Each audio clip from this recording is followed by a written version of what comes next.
And there comes a time where the child has absorbed sufficient etheric life forces where they can start to form their own memories. Their thinking can start to become absorbed into their life force. They can also start to regulate their own life body. They might know when they're tired, for example, when they're feeling sick. Whereas before 7 years, you have to tell them when they're tired and you have to put them to bed. They don't often know when they're sick. They just, one day they're fine and next minute, blah, they're vomiting all over the place. They don't even know that they're sick. So they get more of a sense of their own life force around here. And one of the signs that we can tell that they've developed their own etheric body is that they push out their second set of teeth. The first set of teeth is given by nature, by hereditary, by the parents. And the second set of teeth, we say, is their own set of teeth from their own life body. And of course, the will has gone from will in the body to actually having the willpower to sit still in a classroom and open your ears up to the teacher. There's so many noises around here, you know. Child gets distracted by the rooster, by the workers, by class 2s playing the recorder. So many will forces are required to just filter everything out, and I'm going to put my ears on my teacher. That requires great will. So the will has become more subtle and we're ready for learning here. Physical has been born, etheric has been born, and now we need to educate the astral body, which is the picture body. What is the astral body? The astral body is... Human beings seem to have this awareness that there is an outside world and an inside world. Whether that's true or not, I don't know. Some of the great beings said it's all one. Out and in, it's all the same. But while we're developing our astral body, there's a very definite sense of outside and inside. So what picture do we form of that thing that's growing up there? It's very tall and slender, and it's got branches and it's got green stuff hanging at the top. We call it a tree. Do we give the picture of a tree is a botanical species in Latin, Eucalyptus marginata. It grows in the southwest of Australia. It is endemic to this particular area and can grow for 300 years and 50 meters tall. That's the tree. That's it. That's all it is. You can look it up in an encyclopedia.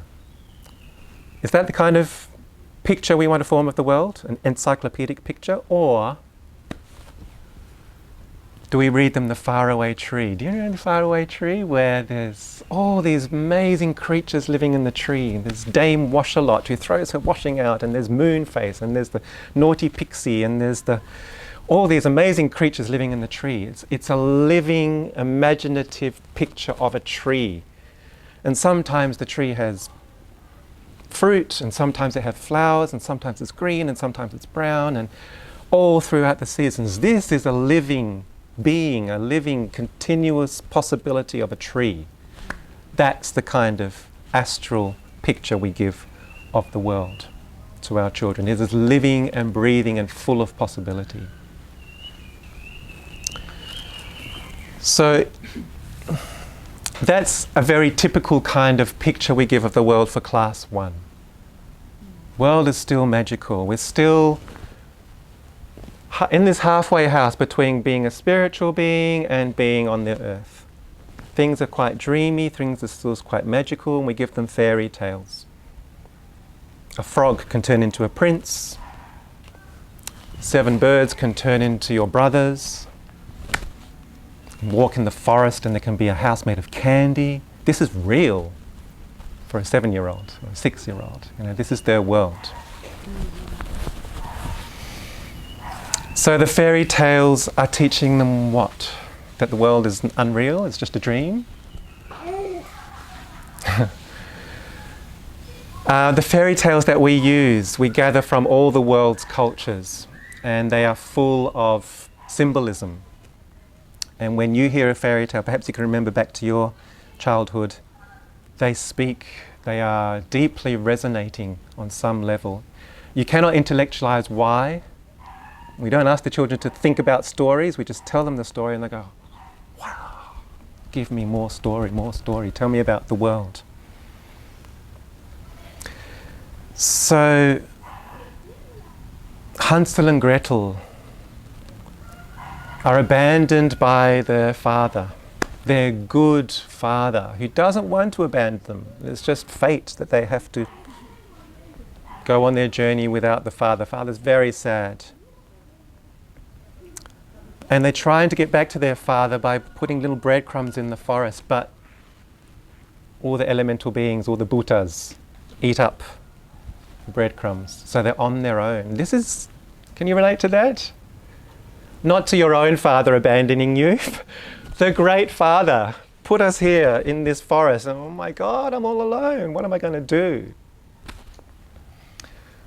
And the house of candy. You've all met your house of candy where you just want to give me, give me, give me. Every child can relate to the house of candy. And you can feel it. Oh, should I? I don't quite trust this house of candy. But some part of me just says, go for it. And as soon as that happens, the witch comes. We've all experienced that witch. So how are we going to get out of this situation with the witch imprisoning the Hansel in his cage? Gretel has this idea of using the chicken bone for the finger.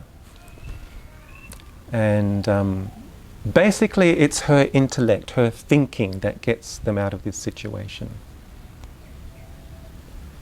So we've been thrust into this world. Perhaps we've partaken of the candy house, gets us even into more trouble, and the only way to get out of it is through actually independently thinking your way out of it.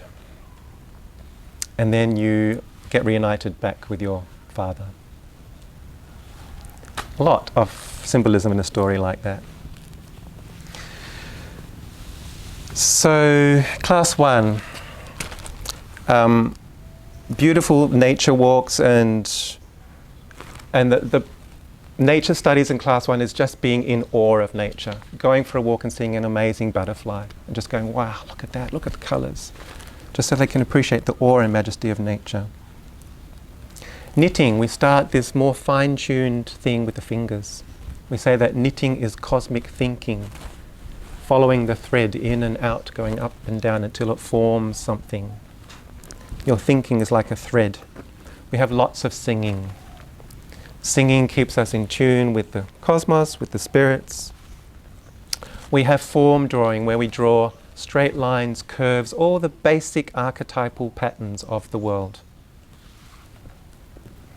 We learn about numbers and we learn about letters, but in a picture way, in a feeling way, never ever abstract.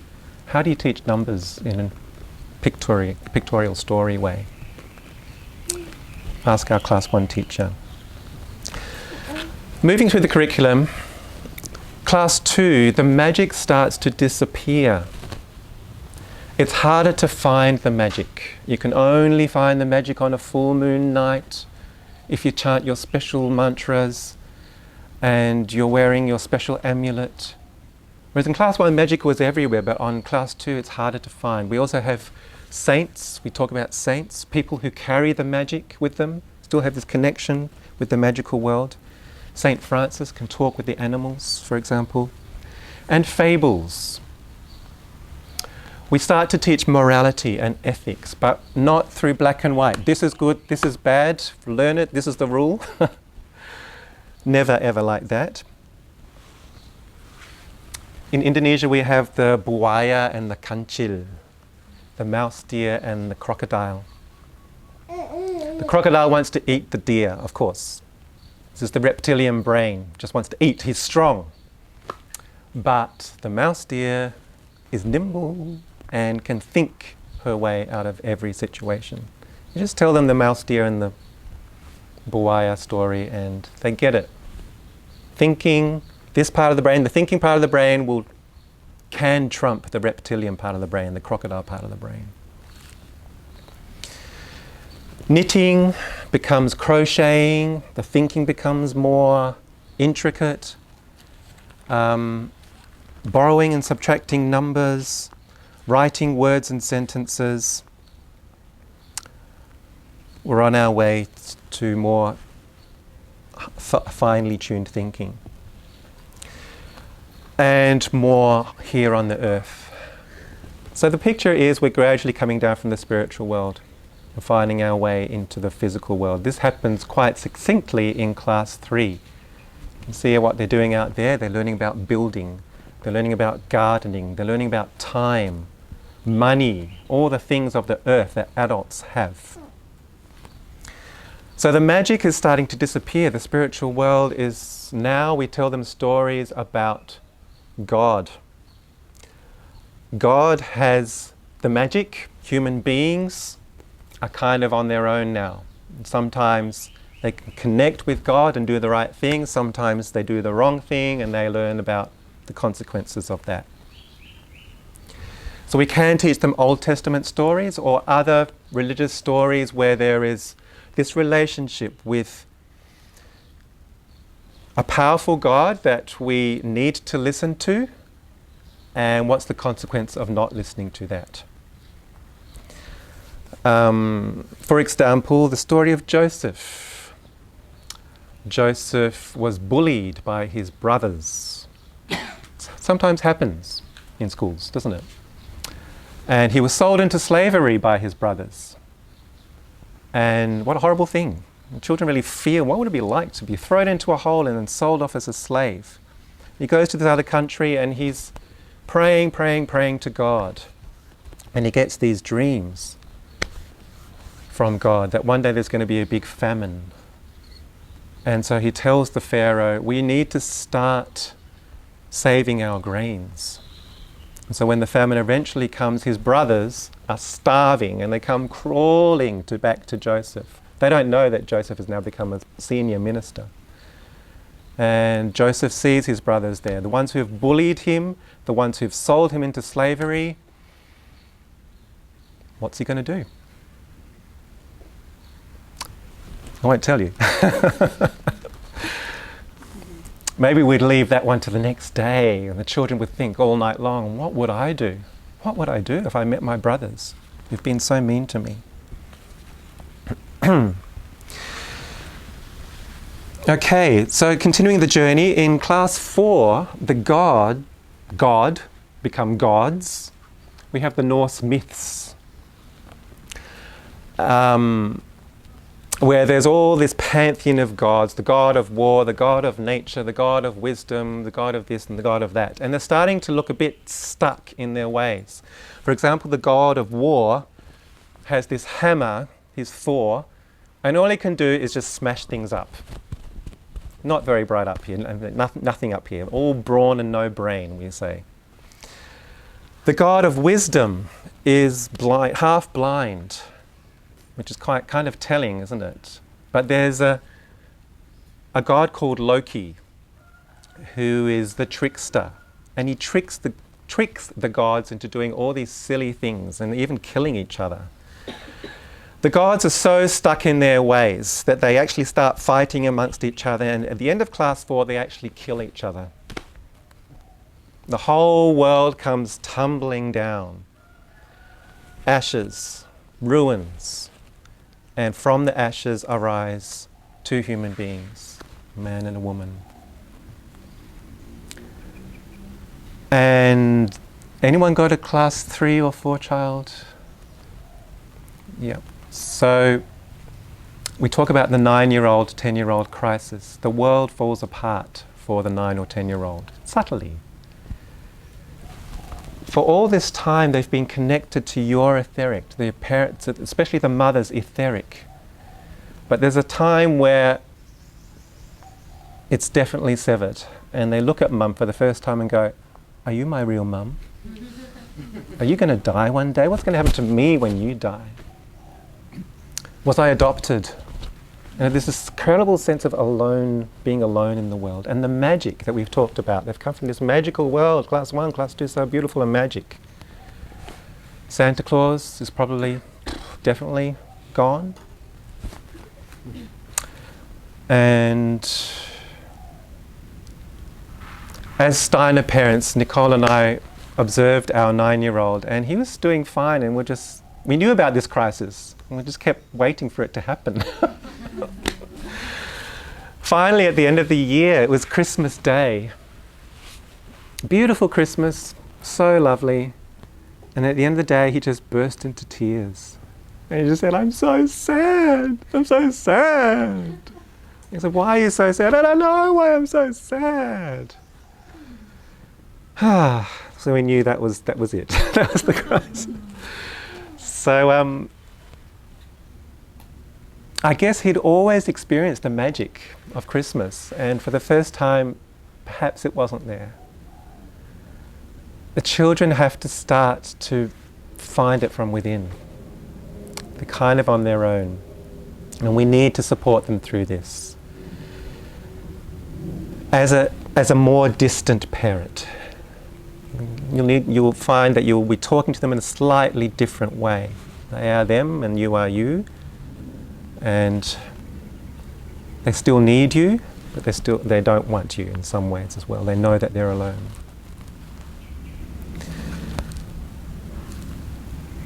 So the world falls apart, and we start to look at the world in bits and pieces. We never do that before this crisis. We never chop up the world. For example, when we sing, we never chop it up into melody, harmony and rounds, for example, because singing is so wholesome. But in class 4 we teach rounds, where someone is singing that bit, someone is singing the same song but 5 bars later or 4 bars later. We look at fractions. The world is not just a whole, it's bits and pieces. It's divided into halves and quarters and thirds and things. We look at man and animal. Am I a man or am I an animal? So it's the first kind of, who am I? What is a human being really? Are we just animals? So we look at that. We look at local geography. What is my place in this part of the world? Class 5 is when we go from the gods, fairy tales, to actual human history. And we start human history in this nebulous ancient world of ancient India, where human beings, we are told in ancient India, still had this intense connection with the gods and spirits. Of course, Bali has that direct connection with ancient India. To them, the world was still Maya, illusion. We then go to ancient Persia, where there's still a connection with the gods, but the world has become a necessary evil. We need to start farming it and cultivating it. We then go to Egypt. A lot happens in class 5, where the Egyptians are cultivating their land, but still willing to keep this connection with God, building these huge pyramids to keep this connection with God. The rites that they did in ancient Egypt to keep a priest, to become a priest in ancient Egypt, you had to go through these incredible rites in order to keep your connection with the gods. Your soul was taken out of your body for 3 days and then put back in, and when it came back in, you were reborn with this spiritual awareness.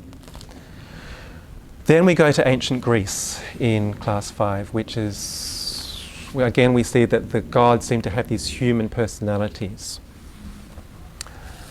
It's a beautiful year, actually. The 11-year-old is beautifully formed. We do the athletics, we do Greek Olympics. They sing beautifully. Class 6, they start to harden and start to get towards the teenagers. So class 5, we treasure what we call the golden age of childhood. Geometry, the beautiful forms of mathematics and and the world, circles and spirals. Wood carving, getting more physical and forming the world. Botany, doing botanical drawings, looking with a much more sensitive eye at what the world looks like. Research projects, so we're honing our thinking into one particular area. Okay, I'm only going to go one step further, and that is class 6. We could go to 7 and 8, or even high school, but we'll stop at class 6. And this is the year of Rome. We come from ancient Greece and we go to ancient Rome. Do you know the difference between these two? One is still kind of connected with the gods, but the Romans are not really interested in gods anymore. They keep this kind of symbolic connection with the gods only. They adopt the Greek gods in name only. What they're really interested in is civilization. Roma. Building stuff. Making a government. And conquering as much of Europe as possible. Julius Caesar. Money. They do business maths in class 6. They learn about the physical world through their senses. We do science for the first time. But only science that you can observe. It's not abstract conceptual science, like atoms and molecules that you can never see. It's things like magnetism that you can actually see. It's heat. What happens when you heat something up? It is acoustics. What happens when you get a violin string and you put your finger there halfway through or a third of the way? What happens to the pitch? Astronomy with the naked eye, looking at the science of the heavens. Yes, Roma. When we hear Roma, Julius Caesar conquering the earth, we kind of feel it's a little bit imbalanced. Right, especially for children. It's very heavy. You look at the Roman statues, they're just like, here I am with my sword and my shield, ready to kill you. So what is the balance of Roma? Can you spell Roma backwards? R-O-M-A becomes amor, love. So perhaps we can find a balancing story. There's a beautiful story which I've heard in class 6 of the good shepherd who loves his flock of sheep. And he has such an intrinsic wisdom, and he still has this nature connection. Something like the innocence of childhood. And he meets the centurion, the Roman centurion, who is so fixed in his ways and sees the world in black and white. And the shepherd becomes the teacher of the Roman centurion. Something like that. Amor. We need, because, talking about class 6, we probably need to start talking about love to 12-year-olds, 13-year-olds in a nice way, in a good way, in the proper, beautiful way, before they experience love in a different way.